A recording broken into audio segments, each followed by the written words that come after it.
Hola, buenos días. Bienvenidos al proyecto IPG Patsala de Español.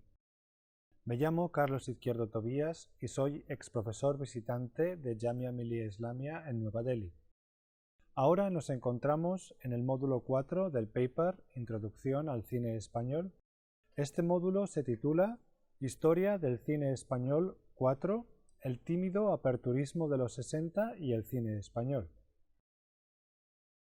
En este módulo vamos a presentar de manera breve el panorama cinematográfico de España durante la década de los 60.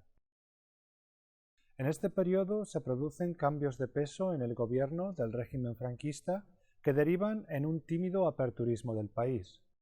Mientras la economía crece, España se convierte en un destino turístico para los europeos. Estos traen no solo divisas al país, sino estilos de vida que los españoles comienzan a admirar con deseo. Al mismo tiempo, José María García Escudero llega a la Dirección General de Cinematografía y Teatro para intentar promover un nuevo cine de nuevas caras y que pueda mostrarse en el extranjero. En este contexto nace el nuevo cine español, un intento estético de tintes neorrealistas y repleto de metáforas, con nombres tan relevantes como Basilio Martín Patino, Manuel Summers, José Luis Borao, Mario Camus, Antonio Mercero, Carlos Saura, etc. Casi al final del periodo que nos ocupa, surge en Cataluña un movimiento de renovación estética cinematográfica que se ha venido a conocer como la Escuela de Barcelona. En ella destacan Vicente Aranda, Jacinto Esteva, Joaquín Jordá, Carlos Durán y muchos otros. Desgraciadamente, las medidas de García Escudero no consiguieron crear estructuras estables que aseguraran una continuidad en la calidad y recepción del cine español. Sus intentos murieron a la vez que se desvanecía el aperturismo del régimen, entonces azotado por los sectores más conservadores. Los años 60 fueron en España un periodo de profundos cambios económicos y sociales. Las exitosas medidas económicas del gobierno, junto a la entrada masiva de divisas a través del turismo y del 500.000 de emigrantes españoles en el resto de Europa, situaron a España en la era de consumo. Manuel Fraga Iribarne, a cargo del Ministerio de Información y Turismo, se esforzó con su lema Spain is different en ofrecer una imagen depurada de España que atrajera a los extranjeros. Para franceses, británicos y europeos del norte, España se convertiría en el destino turístico por antonomasia debido a su abundante sol y playas, su baja delincuencia y sus módicos precios. Si Bahía de Palma del 62 de Juan Bosch comienza a mostrar bikinis en la pantalla española, el título de la película El turismo es un gran invento del 68 de Pedro Lazaga es ya un reconocimiento claro de la presencia de turistas extranjeros y de sus costumbres en el territorio español. La figura clave de la relación entre el gobierno de Franco y el cine fue el crítico cinematográfico y coronel del ejército José María García Escudero, elegido por el Ministerio de Información y Turismo en el año 62 para el puesto de director general de Cinematografía y Teatro. García Escudero ya había ejercido esta responsabilidad en 1951, pero se había visto obligado a dimitir entonces por su apoyo a la hoy valorada Surcos de Nieves Conde del 51, una historia sobre la inmigración del campo a la ciudad, y por su rechazo a Alba de América del 51 de Juan de Orduña. El nuevo director general comienza su nuevo periodo en el cargo con renovadas ansias de mejorar el panorama del cine español. García Escudero, que había participado en las conversaciones de Salamanca de 1955, quizá el encuentro entre profesionales relacionados con el cine más importante en décadas, pretendía un cambio de las estructuras del viejo cine de régimen por una nueva generación de realizadores, productores, guionistas, etc., más conscientes que aquellos del cine comercial de las posibilidades estéticas del séptimo arte. Buscaba además impulsar un cine exportable que estimulara la inversión extranjera. Aunque no rechazaba la censura, sí que no comulgaba con la arbitrariedad de los criterios de ésta. De este modo, en 1963 se crean las normas de censura cinematográfica que en realidad no dejaron de ser claros mecanismos de control político, moral y religioso. Estas normas prohibían, por ejemplo, justificar el suicidio, el divorcio o el adulterio, así como protegían a la Iglesia de cualquier tipo de crítica. A pesar de esto, la década de los 60 permitió a los españoles ver más tipos de películas y, sobre todo, cine extranjero. García Escudero logró desarrollar un corpus jurídico que estimulara y protegiera la producción cinematográfica española con las nuevas normas para el desarrollo de la cinematografía de 1964. Asimismo, introdujo la categoría de interés especial para obras que mostrasen originalidad formal o temática, intentando promover de este modo el trabajo de jóvenes realizadores. Otras medidas que tomó fueron las de convertir en 1962 el Instituto de Investigaciones y Experiencias Cinematográficas en la Escuela Oficial de Cinematografía, con la idea de transformarla en un espacio privilegiado de formación de nuevos cineastas. El nuevo cine español surgió en este contexto que José María García Escudero ayudó a crear. Se trató de un movimiento heterogéneo con tendencia hacia un realismo crítico, con algunos tímidos toques de Nouvelle Vague que desgraciadamente no consiguió conectar con el gran público del momento. Antepuso escenarios de la provincia al supuesto cosmopolitismo de la capital y trató de abordar temas viejos desde una perspectiva nueva. Entre los nombres más representativos se encuentran Basilio Martín Patino, Carlos Saura, Julio Diamante, Miguel Picazo, Manuel Summers, José Luis Borao, Mario Camus, Francisco Regueiro, Jordi Grau, etc. Estos directores, que a pesar de la tímida apertura del régimen, aún tenían que lidiar con la censura, desarrollaron un cine repleto de elipsis y metáforas que John Hopwell denominó oblicuo, ya que es un cine que demanda una constante interpretación de los elementos narrativos y que, por tanto, puede ser entendido de maneras completamente distintas. Las primeras películas del nuevo cine español no fueron producidas por productores emergentes como Juan Miguel Lamet o Elías Querejeta, sino por compañías tradicionales como Ifisa, que estuvo detrás de las dos primeras películas de Mario Camus, o Pefsa, que financió Juguetes rotos de Manuel Summers.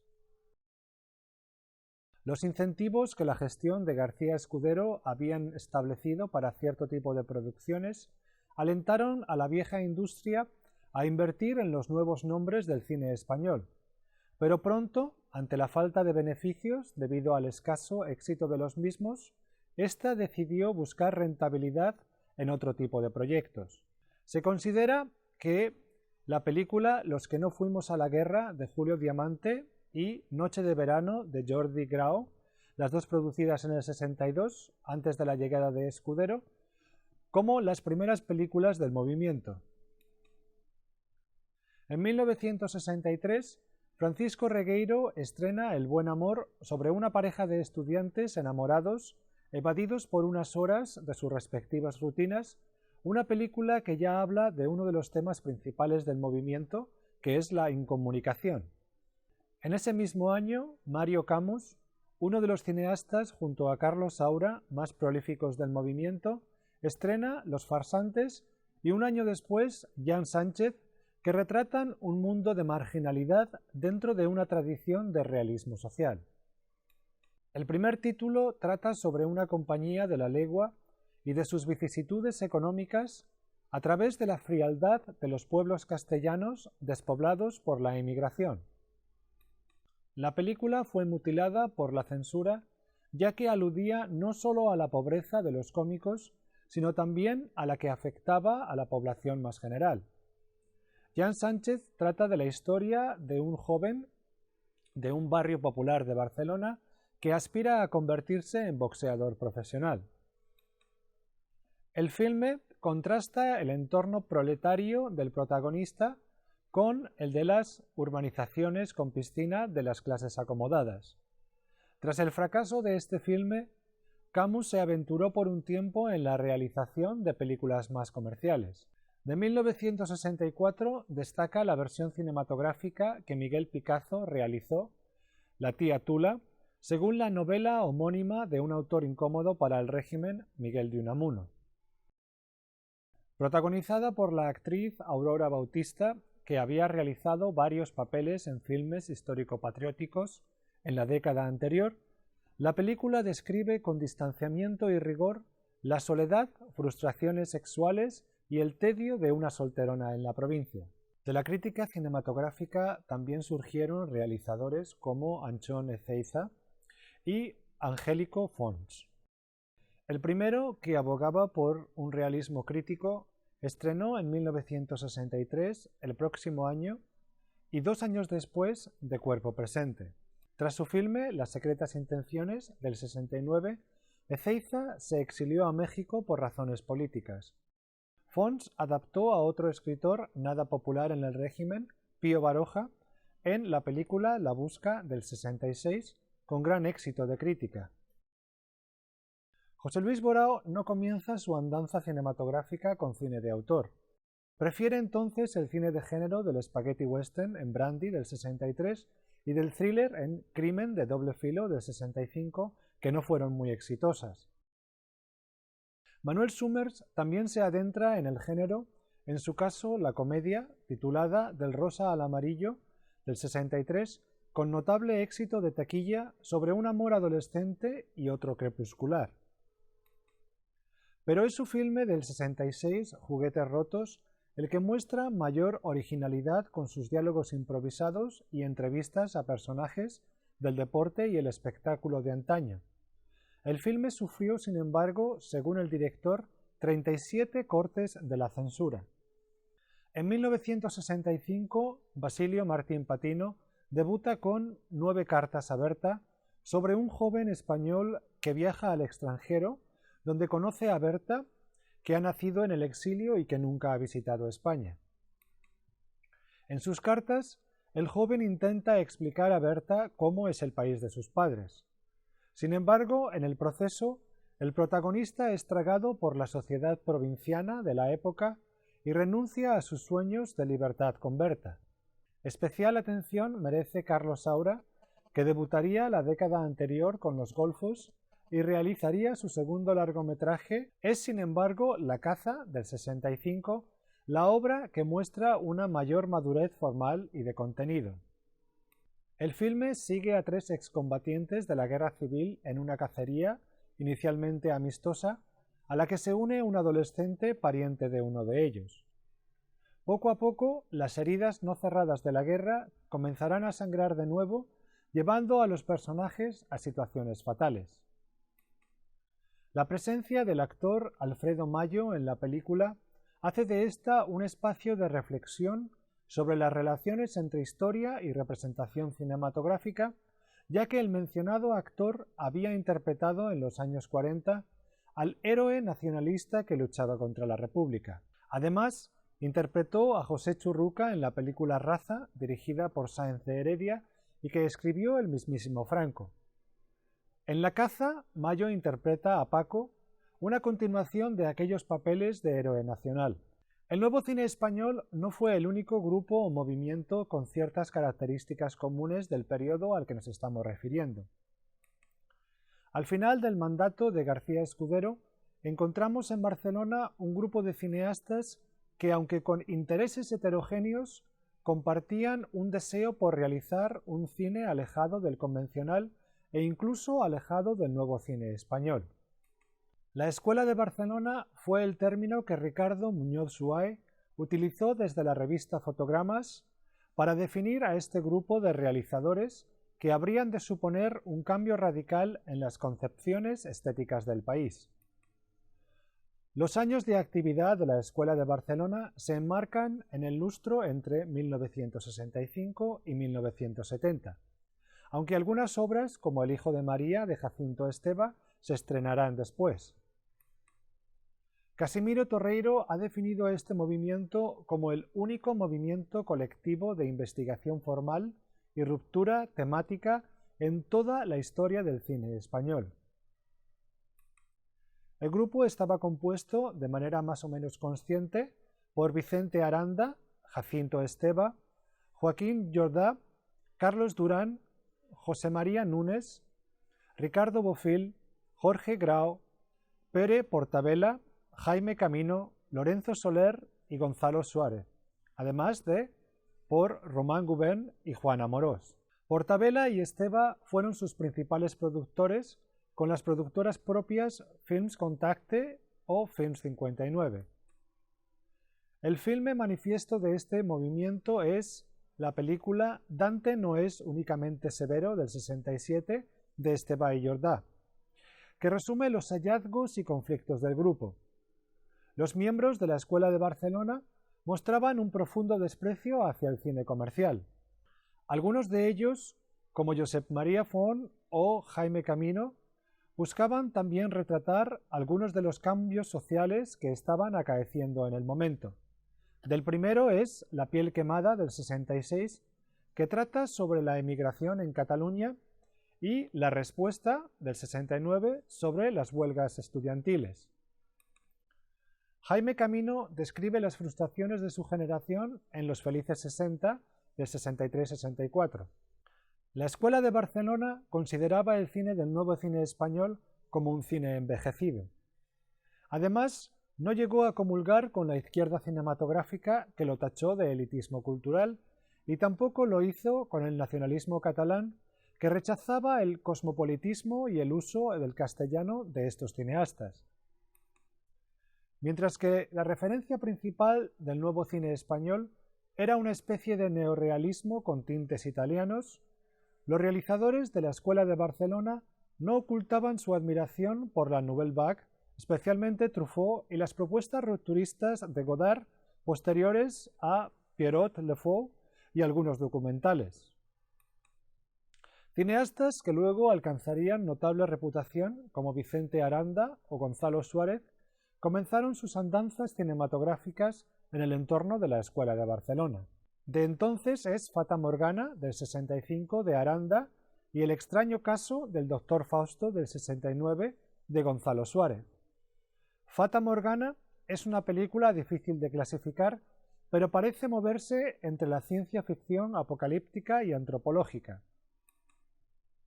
Escrita por Aranda en colaboración con Gonzalo Suárez, la trama se desarrolla en un futuro impreciso en el que un misterioso suceso en Londres ha acabado con la vida de la mayor parte de los habitantes de la ciudad. Con la destitución de García Escudero de su puesto como director general de cinematografía y teatro, y el cese, por tanto, de su apoyo a los nuevos cineastas, la Escuela de Barcelona pierde su fuerza motriz, y sus miembros terminan rodando en la clandestinidad, como Portabella o Núñez, uniéndose al cine comercial como Durán, Aranda o Suárez, o en el exilio artístico como Esteva, o en el exilio político como Jordá.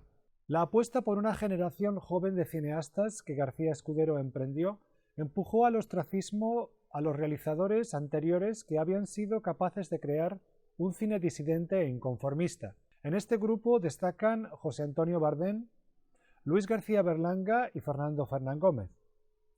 Este último hubo de sufrir no solo el fracaso comercial de El mundo sigue o El extraño viaje, del 63 y 64 respectivamente, hoy consideradas obras cumbre de la cinematografía española, sino la marginación por haber firmado una carta al ministro de Información en 1963 en la que protestaba por el trato que se había dado a los mineros asturianos durante la huelga. Tras la popularísima La venganza de Don Mendo del 61, adaptación cinematográfica de la obra del mismo título de Pedro Muñoz Seca, Fernando Fernán Gómez se aventuró en la realización de El mundo sigue. El mundo sigue constituyó la obra maldita del talentoso actor, realizador y escritor. Se trata de un drama naturalista que analiza temas como la rivalidad, el maltrato a la mujer, el adulterio, la envidia, etc., a partir de las relaciones entre los miembros de una familia nada convencional. El filme comienza con una cita de Fray Luis de Granada sobre la injusticia reinante en un mundo sin piedad, que parece más bien referirse a la España del momento y a la pobreza y miseria moral en la que vivían los españoles. El extraño viaje del 64 es una de las obras maestras del cine español. Cuenta la sórdida historia de tres hermanos, Paquita, Venancio e Ignacia, que viven juntos. Ignacia posee una personalidad dominante y tiene a Paquita y Venancio bajo su control. Los dos hermanos matan a Ignacia y piden ayuda a Fernando, pero este termina matándolos por error con somníferos. El filme habla con crudeza del ambiente represivo de la sociedad del momento. Desgraciadamente, la censura se encargó de que la película no se mostrara por 6 años. Como ya mencionamos en el módulo anterior, El verdugo, de García Berlanga, sobre un empleado de una funeraria que hereda el puesto de verdugo de su suegro, desató duras críticas del régimen e incluso del mismo Franco, que calificó al cineasta, a García Berlanga, como un mal español. Tras El verdugo, Berlanga tuvo que esperar 4 años para realizar otra película. En 1963, Bardem estrena Nunca pasa nada, sobre un pueblo de Castilla en el que se ve obligada a parar una compañía de variedades debido a que la principal vedette, Jacqueline, interpretada por Corinne Marchand, ha sufrido un ataque de apendicitis y ha de reposar por unos días. La vedette representa la libertad y lo prohibido en la España del momento, lo que hace que su presencia suponga una revolución para todo el pueblo. No solo la historia, sino tampoco el título gustaron al régimen, ya que éste consideraba que Nunca pasa nada cuestionaba los logros sociales y económicos del gobierno. Tras varias experiencias, Bardem aceptó encargos como la bélica El último día de la guerra o La isla misteriosa, basada en la obra de Julio Verne 20.000 leguas de viaje submarino. Se ha dicho que las políticas reformistas de García Escudero fracasaron por las mismas razones que terminaron con el experimento aperturista del régimen. La oposición de los sectores más conservadores a tal experimento, que mostraron entonces su poder represor con más vehemencia. No fue de extrañar tampoco que la vieja industria se sintiera recelosa de las políticas de García Escudero, ya que promovían las nuevas caras en detrimento del cine tradicional. García Escudero no consiguió convencer a sus críticos por varias razones. En primer lugar, las películas del nuevo cine español no interesaron al público. Hay que llegar al puesto 108 de la lista de películas más recaudadas para encontrar un filme realizado por un cineasta del grupo. Se trata del Juego de la Oca de Manuel Summers. 9 cartas de Berta se encuentra en la posición 334 y La caza en la posición 536 y Juguetes rotos en la 862. Otra de las debilidades de este cine fue el hecho de que, con honrosas excepciones, no lograra amplia aceptación en festivales internacionales.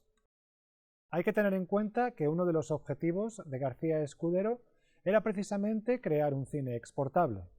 Entre las excepciones se encuentran La caza de Saura, que logró el Oso de Plata en Berlín, La niña de luto y El juego de la oca, de Manuel Summers, seleccionadas para el Festival de Cannes. El resto de filmes obtuvieron galardones menores o fueron premiados solamente en festivales nacionales. Y terminamos aquí el módulo sobre el cine en los años 60 en España. Muchas gracias.